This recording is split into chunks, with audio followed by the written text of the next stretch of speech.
वालेकुम प्यारे बच्चों, उम्मीद करता हूँ आप सब खैरियत से होंगे। Welcome to my YouTube channel chemistry वाला। तो प्रीवियस लेक्चर में हमने जनरल गैस इक्वेशन से रिलेटेड जो आपकी बुक में एग्जांपल्स हैं उनको सॉल्व किया था। आज की इस वीडियो में हमारा जो एक्सरसाइज में न्यूमेरिकल है जो जनरल गैस इक्वेशन की एप्लीकेशन से रिलेटेड है। ठीक है, जैसे मैंने आपको बताया था जनरल गैस इक्वेशन की एप्लीकेशन में एक तो हम किसी भी गैस की डेंसिटी को फाइंड कर सकते हैं, दूसरी एप्लीकेशन ये थी कि हम किसी गैस के मॉलिक्यूलर मास को भी फाइंड कर सकते हैं। तो आपके पास कॉम्पिटिटिव एग्जाम में एमडी कैट में ई कैट में क्वेश्चन आ सकता है कि अननोन गैस है, ठीक है, उसकी आपको डेंसिटी दे सकता है, उसके अलावा आपको टेम्परेचर और प्रेशर की कंडीशंस दे देगा और बताएगा इसका मॉलिक्यूलर मास फाइंड करो। तो उस तरीके से हम जनरल गैस इक्वेशन का इस्तेमाल करके उसका मॉलिक्यूलर मास भी फाइंड कर सकते हैं। एक क्वेश्चन आपकी एक्सरसाइज में है जो मॉलिक्यूलर मास को फाइंड करने के हवाले से है। आज की इस वीडियो में हम इसको सॉल्व करेंगे, तो अच्छे से समझिएगा जी। स्टार्ट करते हैं। पहले वो कहता है जी, working at a vacuum line a chemist isolated a gas in weighing bulb with a volume of 255 centimetre cube. यानी उसने हमें जो वॉल्यूम दिया वो क्या दिया जी, 255 सेंटीमीटर क्यूब। उसके बाद कहता है at a temperature of 25 degree Celsius. Temperature क्या है हमारे पास, 25 डिग्री सेल्सियस। जनाबे वाला नेक्स्ट बात करते हैं प्रेशर की। Pressure in the bulb of कितना था, 10 टॉर। प्रेशर है जी 10 टॉर, ठीक है। उसके बाद गैस वेट 12.1 मिलीग्राम, यानी उसका जो मास है, गिवन मास, वो क्या है 12.1 milligram. What is the molecular mass of the gas, की गैस का मॉलिक्यूलर मास जनाबे वाला वो क्या करो, फाइंड करो, ठीक है। अब प्यारे बच्चों, इस क्वेश्चन को हल करने के ना दो मेथड हैं और वो दोनों मेथड डिपेंड करते हैं कि आपने आर की वैल्यू कौन सी इस्तेमाल करनी है। और अगर आपको याद हो, जरा पिछली वीडियो में मैंने आपको बताया था कि आर की वैल्यू, आइडियल गैस कांस्टेंट की वैल्यू डिपेंड करती है प्रेशर और वॉल्यूम के यूनिट पे। आप प्रेशर और वॉल्यूम का यूनिट चेंज करते हो तो आर की वैल्यू क्या हो जाती है, तब्दील। तो इस क्वेश्चन में आपने और ये रखना है कि चीज को कंसर्न आपको ये होना चाहिए कि वॉल्यूम का कौन सा यूनिट है और प्रेशर का कौन सा यूनिट है। अब वॉल्यूम को दिया हुआ है सेंटीमीटर क्यूब में, प्रेशर को दिया हुआ है टॉर में। अब अगर आप दो तरीके हैं, आर की वैल्यू निकाल लो जिसमें सेंटीमीटर क्यूब में वॉल्यूम है और प्रेशर टॉर में है, या दूसरा आप अपनी जो जनरल कॉमन आप आर की वैल्यू इस्तेमाल करते हो वो कौन सी है, R is equal to 0.0821 ATM DM cube पर मोल और पर केल्विन। एक तो ये है आपके पास आर की वैल्यू जिसमें प्रेशर किस में है, एटीएम में, वॉल्यूम किस में है, डेसीमीटर क्यूब में, नंबर ऑफ मोल्स मोल में है और टेम्परेचर किस में है, केल्विन में। तो ये वैल्यू इस्तेमाल करनी है, तो उसके लिए आपको इन तमाम वैल्यूज को इन यूनिट्स में क्या करना पड़ेगा, कन्वर्ट करना पड़ेगा। तो चलो पहले हम इस तरीके को देख लेते हैं, फिर हम दूसरी वैल्यू को यूज करेंगे। आप ये देखोगे एंड पे तो दोनों का आंसर क्या आएगा, सेम, ठीक है। तो प्रेशर किस में लेना है, एटीएम में, आपको किस में दिया है, टॉर में। तो आप जानते हो 1 ATM is equal to 760 torr, ठीक है। यानी अगर आपने एटीएम को टॉर में कन्वर्ट करना है तो 760 से मल्टीप्लाई करोगे, टॉर को एटीएम में कन्वर्ट करना है तो 760 पे डिवाइड। तो मैंने क्या किया, इसको 10 को डिवाइड कर दिया 760 पे, इससे कट गया तो 1/76 इसका आंसर निकाल लेते हैं जी। तो 1 डिवाइडेड बाय 76, तो ठीक है, मेरे पास आंसर आ गया 0.013, ठीक है। ये मेरे पास आ गया एटीएम में प्रेशर। यहां तक बात क्लियर होगी बच्चों। हमने आर की ये वैल्यू इस्तेमाल करनी थी, हमने एटीएम में प्रेशर को कन्वर्ट कर लिया।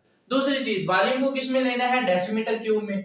अब वॉल्यूम क्या है, सेंटीमीटर क्यूब में। आप जानते हो 1 decimetre cube is equal to 1000 centimetre cube, यानी डेसीमीटर क्यूब से सेंटीमीटर क्यूब में जाना है 1000 पे 1000 से मल्टीप्लाई करोगे, अगर सेंटीमीटर क्यूब से डेसीमीटर क्यूब में आना है तो 1000 पे डिवाइड।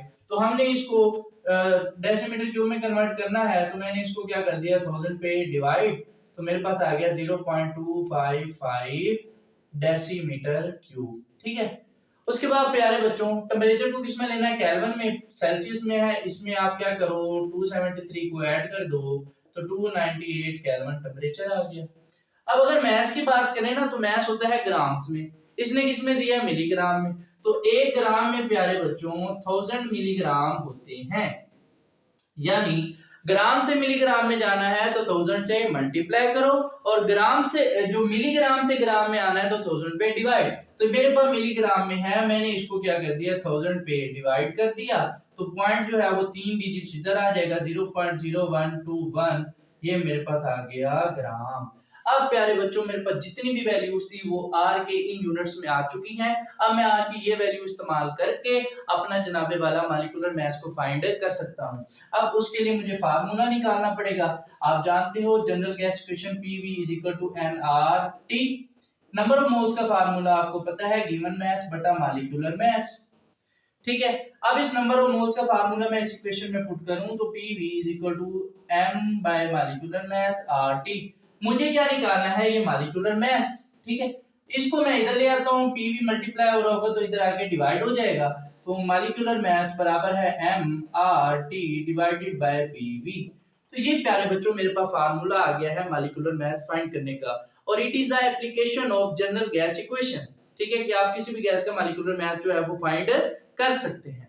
अब क्या करना है, हमने इनकी वैल्यूज को पुट करना है, फिर हमारे पास हमारा जवाब जो है वो आ जाएगा। ठीक है, तो मास कितना है मेरे पास? ये आ गया 0.0121 ग्राम मल्टीप्लाई आर की वैल्यू 0.0821 atm dm क्यूब पर मोल और पर केल्विन मल्टीप्लाई बाय टेम्परेचर कितना है 298 केल्विन, तो ये आ गया मेरे पास 298 केल्विन डिवाइडेड बाय प्रेशर कितना है प्यारे बच्चों? प्रेशर हमने निकाला ये 0.0131 atm divide multiply by volume कितना है हमारे पास 0.255 dm क्यूब। ठीक है, ये वैल्यूज मैंने जनाबे वाला फार्मूले में पुट कर ली।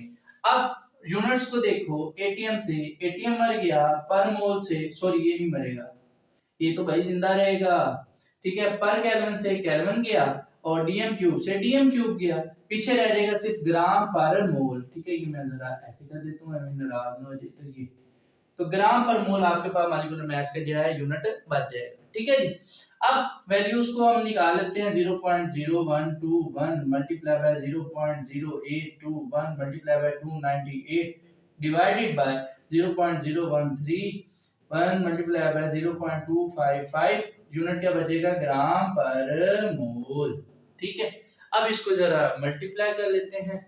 0.0121 मल्टीप्लाई बाय 0.0821 मल्टीप्लाई बाय 298। ठीक है, आंसर आया मेरे पास 0.296।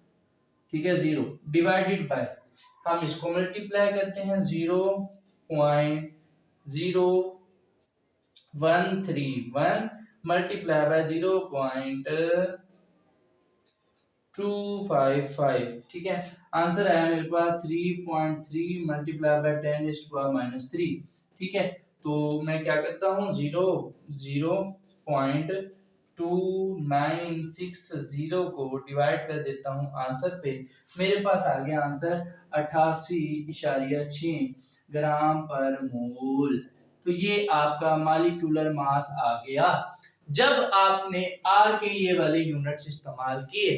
तो इस तरीके से आप क्या कर सकते हो, मॉलिक्यूलर मास को फाइंड कर सकते हो। ये तो था एक तरीका। अब अगर आपको आर की डिफरेंट वैल्यूज याद हैं डिफरेंट यूनिट्स में, तो तब आप आर की दूसरी वैल्यू लगाकर भी मॉलिक्यूलर मास को फाइंड कर सकते हो। कैसे?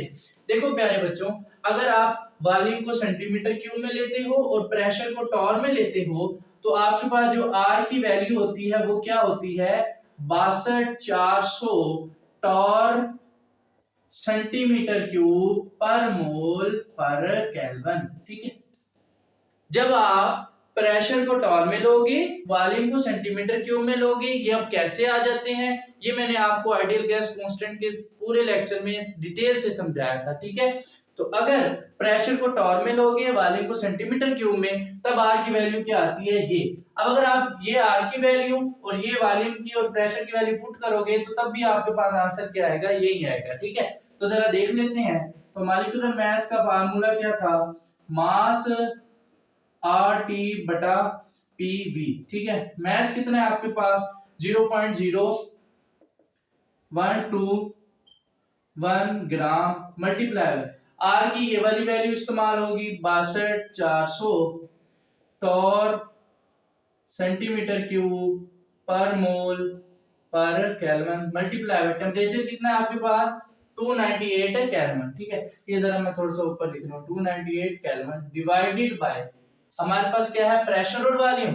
प्रेशर को बच्चों आपने किस में लेना है अब टॉर में। ठीक है, 10 टॉर क्या है आपके पास 10 टॉर मल्टीप्लाई बाय वॉल्यूम को अब आपने किस में लेना है सेंटीमीटर क्यूब में, तो 255 सेंटीमीटर क्यूब। ठीक हो गई बात। अब देखना प्यारे बच्चों, टॉर से टॉर गया, ठीक है, उसके बाद सेंटीमीटर क्यूब से सेंटीमीटर क्यूब गया, पर केल्विन से ये केल्विन गया, पीछे क्या बच गया ग्राम पर मोल मॉलिक्यूलर मास का यूनिट। चलो यूनिट तो हमें कंफर्म हो गया, बच गया। अब क्या वैल्यू भी सेम आती है, तो 0.0121 multiply by 62400 multiply by 298 divided by 10 multiply by 255 और ग्राम पर मोल। ठीक है, तो इसको हल कर लेते हैं जी। 0.0121 multiply by 62400 multiply by 298। Answer आया आपके पास बड़ा लंबा सारा आंसर है 2250001.92 डिवाइडेड बाय, इसको इससे मल्टीप्लाई करोगे तो 2550। ठीक है, तो मैं करता हूं आंसर डिवाइडेड बाय 2550। तो आंसर क्या आया वो शाबाश 88.2 ग्राम पर मोल। ठीक है, तो आप ये देख सकते हो कि दोनों आंसर क्या है सेम। ठीक है, पॉइंट के बाद थोड़ा ऊपर नीचे हो जाता है, खैर है, लेकिन मेन डिजिट है 88 और 88। तो आपने ये देखा कि जब आप R की वैल्यू का आपने बस ख्याल रखना है कि ATM DM क्यूब में कन्वर्ट करना है, तो R की वैल्यू ये यूज करो, इन यूनिट्स को ATM और DM क्यूब में कन्वर्ट कर लो। अगर आपको नहीं कन्वर्ट करना आ रहा, अगर आपको ये वाली वैल्यू याद है कि जब आप प्रेशर को टॉर में वॉल्यूम को सेंटीमीटर क्यूब में लेते हो, तो आप सीधा सीधा यही वैल्यूज पुट करके अपना आंसर निकाल सकते हो। तो बस ये छोटी सी बात का ख्याल रखना होता है कि R की वैल्यू का जो यूनिट इस्तेमाल करना है, तो क्वेश्चन में प्रेशर और वॉल्यूम की वैल्यू को भी उसमें कन्वर्ट करना पड़ेगा। आई होप आपको ये समझ आ गया होगा। अगर कोई बात समझ नहीं आई तो आप कमेंट सेक्शन में पूछ सकते हैं। मिलते हैं नेक्स्ट लेक्चर में, तब तक अपना ख्याल रखिए। खुदा हाफिज।